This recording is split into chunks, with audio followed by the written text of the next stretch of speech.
Olá, estamos bem prontos aqui para mais um estudo da lição, não é?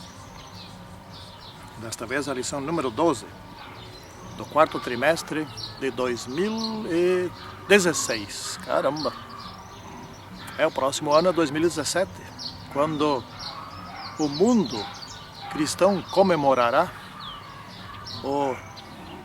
os 500 anos do protesto de Lutero, voltando as igrejas a unirem-se em torno da Igreja Mãe. Eu vou aproximar um pouco esta câmera. Estou vendo aqui que tem uma coisa que não está muito certa. Agora sim. Agora está certo. Estava aparecendo aqui o meu shorts. Eu tenho que gravar dessa parte daqui para cima, como os apresentadores de noticiário de televisão também. Estão de terno e gravata até aqui. Embaixo estão de calção e chinelo. E tudo tem seus segredos. Muito bem, está um lindo dia de sol. Nem tanto sol, está nublado, né? Mas as nuvens estão fazendo aqui uma interferência do sol, tanto que eu posso me sentar aqui, vendo só. E o assunto aqui nesta semana é o Redentor de Jó, não é? Então agora a história começou a mudar, não é? Começou a ficar diferente. Entrou em cena o Senhor Deus do Universo como Criador. Entrou em cena como Criador, que viria no futuro a ser o Redentor. O grande tema, o grande problema é que os homens entendem tudo errado. Eu sou um ser humano. Logo, tenho a propensão natural de entender as coisas erradas. Se eu tiver uma explicação para qualquer fato, não importa, qualquer fato que seja, a probabilidade de que essa explicação seja errada, seja falsa ou equivocada, é muito superior a de que ela seja correta. Em tudo é assim, né? E mais especialmente, ao que parece, em relação às questões da salvação. Então vamos pedir que o Espírito Santo nos ilumine e nos guie, para que não cometamos aqui uma sucessão de erros, né? Santíssimo e poderoso Deus, esteja agora conosco no nosso estudo, nos guiando através da Tua sabedoria, da Tua inteligência, da Tua capacidade, não da nossa. Pedimos isso mesmo que não mereçamos, mas sabemos que Tu nos amas e nos concederás. Em nome do Senhor Jesus Cristo, amém. Muito, muito bom. Esse é um domingo à tarde, dia 21 de novembro. 20 de novembro, isso é domingo. É. Um pouco doído das pernas, né? Fiz um exercício que eu preciso fazer, exercício de bicicleta, de 55 quilômetros, bem forçados, né? Bem forçados. 55 quilômetros de passeio não é nada, mas forçados é bastante. Então aqui Isaías, capítulo 53, no versículo 4, lemos o seguinte: certamente Ele tomou sobre si as nossas enfermidades e as nossas dores levou sobre si, e nós o reputávamos por aflito, ferido de Deus e oprimido. Bom, é isso que estavam acusando Jó, não é? Jó, tu tem uma culpa, tu tem que confessar, tu fez uma coisa muito errada, por isso tu está sendo castigado. Jesus, tu é o culpado, tu tem que ser crucificado, crucifique-o. Não este, mas Barrabás, queremos Barrabás, não queremos Jesus. É assim que foi, não é? Então, Jó e Jesus, parece que é tudo igual, não é? Só com uma diferença, mas essa é a grande diferença. Iremos estudar essa questão um pouco mais adiante, né? Na parte de quarta-feira. A diferença é que Jesus não suportou tão somente a sua dor Ele suportou a dor de toda a humanidade, até a minha estava lá. Vamos estudar isso mais adiante. Aí eu já não sei mais explicar nada. Não sei como é que ele aguentou. Porque estava aqui como ser humano. Não sei. Não sei. Se Jó estava pedindo a morte, estava amaldiçoando o dia que nasceu. E Jó foi um dos que contribuiu para a dor de Jesus. É o outro. E assim são bilhões e bilhões. Não sei. Não tenho como explicar isso. É incrível. Bom, quais eram os participantes que estavam lá? Um dos participantes era o próprio Jó, né, que estava em cena. O outro eram os seus 3 amigos, mais o Eliú, que chegou um pouco mais tarde, pelo que tudo indica, né? E outro participante era Satanás, que foi esquecido da cena. Satanás, ninguém dos 4 lembrou ali que... E outro participante era o Senhor Jesus, Criador, que se manifestou no final daqueles debates e que se transformaria em Redentor. O próprio Jó lembrou, e isso estamos já na parte do domingo então, eu sei que o meu Redentor vive, mas o Redentor ainda nem existia. Existia o Criador, que se tornaria lá no futuro, bem distante ainda, em ser humano, para se transformar em Redentor. Mas Jó já esperava por esse Redentor, né? Ele disse, eu sei que o meu Redentor vive e que por fim se levantará. E o que quer dizer essa palavra se levantará? Que são as mesmas palavras que Daniel usou no capítulo 12 do seu livro, o último capítulo, no versículo 1, né? Lá ele disse que quando essas coisas acontecerem, ou seja, quando o acampamento do demônio estiver rodeando os salvos, os santos, os servos de Deus, isto então será na sexta praga, no Armagedão, na angústia de Jacó, no decreto de morte, então Deus se levantará e virá em socorro de seu povo. O que quer dizer quando Jó disse, ele por fim se levantará? Por fim, vejam bem. O que quer dizer isso? É a mesma coisa que Daniel falou. É a segunda vinda, né? Se levantará é a segunda vinda. Ele virá resgatar o seu povo. A mim, a você, a todos nós, né? Essa é a grande esperança de nós que estamos vivos ainda. E a esperança inconsciente dos que já morreram. O Criador se transformaria em Redentor. Esta é a parte maravilhosa de tudo o que nós estudamos aqui. Jó se queixou, né? E a queixa de Jó era o seguinte, Deus não é homem para que possa sentir a dor como sentem os homens. Deus não é homem para que fique doente. Deus não é homem para que sofra. Deus não é homem para que se sinta mal, para que passe mal, para que tenha que trabalhar. Enfim, Deus não é homem para sentir, como eu estou tendo que sentir, como qualquer outro tenha que sentir. Nisso Jó estava equivocado. Jó não se posicionou aqui contra Deus. Jó estava argumentando. Em nenhum momento Jó deixou de crer, de confiar em Deus. Não, isso nunca aconteceu. Mas estava querendo dizer assim que Deus não sabia o que era fazer parte da humanidade, ser mortal, sofredor, não é? Porém, a resposta disso veio séculos depois, não é? Uns mais ou menos, talvez um pouco menos de 2000 anos depois. Creio que um pouco menos. Não sei dizer exatamente a época da vida de Jó. Exatamente não sei. Tem umas especulações, mas não importa. Enfim, foi séculos e séculos depois, né? Jesus tornou-se um ser humano. Como era Jó, como sou eu, como é você, né? Um ser humano que nasceu ser humano, nasceu no lar de um rei, né? Ou de quem deveria ser rei, que era o lar de José, casado com Maria. José era legítimo descendente real de Davi, naquela época. Jesus não poderia ter nascido em outro lugar qualquer, tinha que nascer como descendente de Davi, no lar de José. E a família real tinha empobrecido.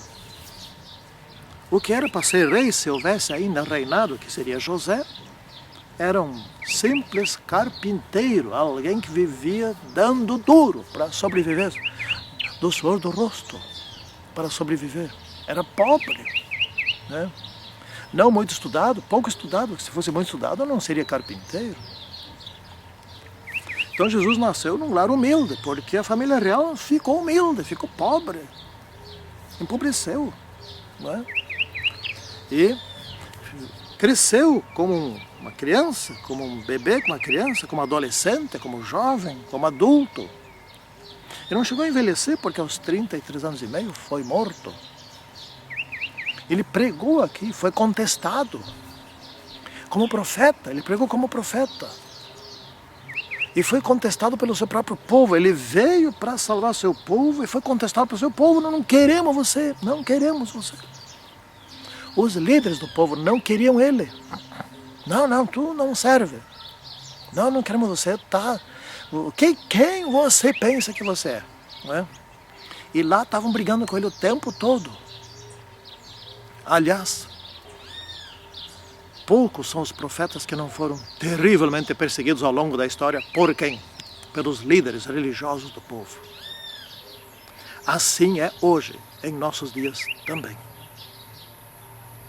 Quem resolve estudar a Bíblia, resolve seguir a profecia, resolve seguir Ellen White, é mal visto dentro da igreja. É mal visto dentro da igreja, sim. Quem resolve seguir o que está escrito não é bem visto. As profecias se cumprem. Ao longo de toda a história sempre foi uma minoria que seguia o caminho correto. No tempo de Jesus, foi ele, seus discípulos, e no fim sobraram ali um grupo de umas 120 pessoas. E depois foi aumentando, né? Bom, mas aqueles 5.000, aqueles 15.000, etc., tal, aquela gente toda que ele alimentou, etc., por que essa gente toda estava gritando crucifique-o? Bom, então Jesus se tornou alguém como ser humano, alguém como Jó, e sentiu as dores do ser humano.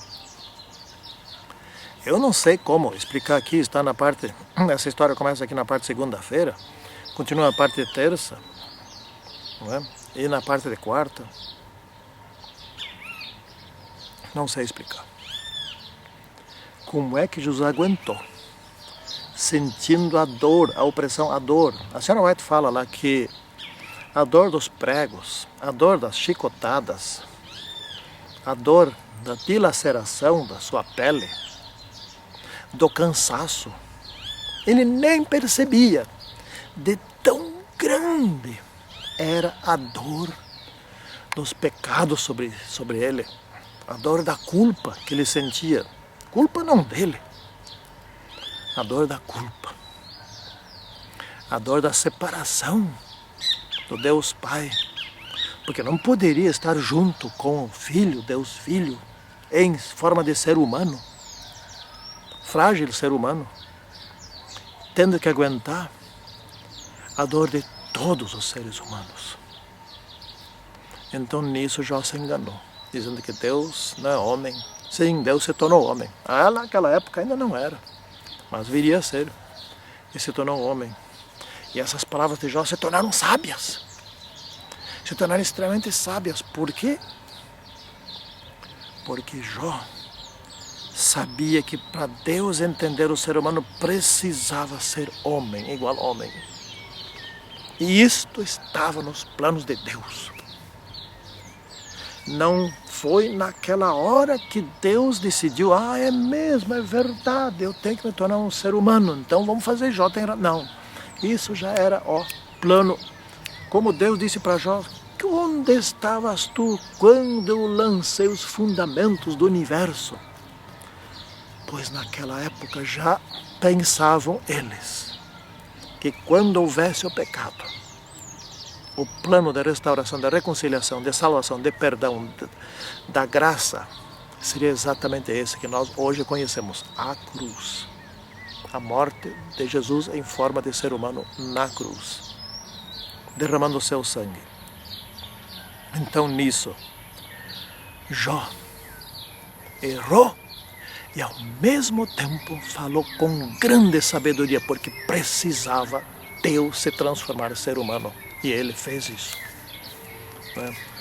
Pelo visto, esse conhecimento já não tinha bem claro, porque, enfim, esse conhecimento já havia. Isso foi dado a Adão e Eva, que Jesus seria ferido no calcanhar, mas a serpente seria ferida na cabeça. Não teria que haver derramamento de sangue, como eles faziam ali, o próprio Jó fazia sacrifícios em lembrança de que no futuro, para não esquecer, de que no futuro Jesus viria como o verdadeiro Cordeiro de Deus. Jó fazia sacrifícios para seus filhos, então ele sabia que haveria um Redentor. Mas ele não associou, pelo jeito, direito essa questão de que o Redentor se tornaria um ser humano e que Deus se tornaria o Redentor, etc. E tal. Parece que aqui havia uma certa confusão. O Criador sentiu a dor de todos nós, a culpa de todos nós. O mal de todos recaiu sobre o Criador, agora ser humano. Transformando-se não, assumindo mais uma outra função, além de Criador, a função de Salvador. O Criador em si não poderia ser Salvador, não, porque no céu a lei é uma coisa séria.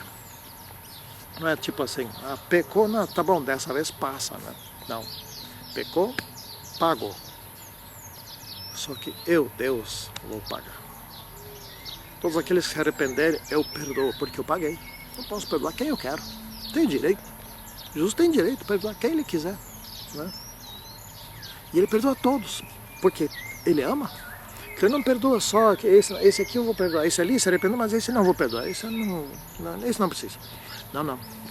Ele quer perdoar todos, se possível que ninguém se perca. Ele mesmo disse. Porque ele ama. É isso. Essa é a explicação simples. Tudo lá não é difícil de explicar no céu. Algumas coisas que nós não conseguimos explicação é porque ainda não temos a devida compreensão. Pois bem, concluindo aqui, enfim, Satanás foi totalmente desmascarado. Ele que dizia que Deus se exalta a si mesmo. Ele que dizia que Deus exige submissão e obediência, mas nem ele faz aquilo que ele exige. Nem ele faz. Então ele não serve de exemplo para ninguém. É isso que Satanás dizia. Não é fácil ser Deus. Ser Deus é fácil. Ele tem poder. Ele manda. É fácil ser Deus. Seja ser humano. Seja anjo para ver como é que é. Vá experimentar, capinar na roça lá. Daí tu vai ver o que é ser Deus. Seja motorista de caminhão e dirija aí uma carga por 2.000 quilômetros para ver o que é ser Deus. Isso tu não faz, tu não sofre, tu não é surdo o rosto, etc e tal, tu não faz isso. Tu é Deus. Deus é fácil de ser, só manda com uma palavra, pronto, está tudo criado, com outra palavra tira tudo, com outra palavra destrói, faz o que quiser, só sentadão lá no seu trono. Assim é fácil. É isso que Satanás estava dizendo. Mas Deus, duas coisas. Deus, de fato, tem esse poder todo, mas ama. Segunda coisa, Deus, como já estamos estudando, se tornou ser humano. E assumiu o ser humano. E ao contrário do que Satanás disse, como já também estávamos estudando, carregou sobre si todos os pecados dos seres humanos, menos os de Lúcifer, é lógico, pelo qual ele não morreu, nem seus anjos. Daí eu não sei se teria suportado. Então as acusações de Lúcifer caíram totalmente por terra. Ele foi desmascarado. E no final, o livro de Jó explica aquela causa do problema de Jó. Não no final do livro, no final o livro explica. Porque a explicação está exatamente no início do livro. Mas naquele tempo o livro não tinha sido escrito e essa questão não tinha sido revelada. Em um certo tempo, isso também tudo foi revelado, isso foi escrito por Moisés. Não sei dizer exatamente se Jó ficou sabendo. Provavelmente sim, eu creio que sim. Os amigos de Jó devem ter... eu creio, não tenho como dizer por que eu creio. Mas, concluindo, Jesus veio aqui para a Terra a reconciliar-se, a reconciliar a humanidade com o Pai, com o céu, com o governo celeste, com o amor. E aqui estamos nós nas vésperas da volta do Senhor Jesus Cristo. Quem dera todos nós nos salvemos. Porque para isso que o Criador se transformou, se tornou, assumiu a forma de ser humano e se tornou também o Salvador. Santíssimo e poderoso Deus, abençoe-nos para que nós possamos simplesmente aceitar e fazer a vontade do nosso Deus, que é boa para nós. Em nome de Senhor Jesus Cristo, amém. Então,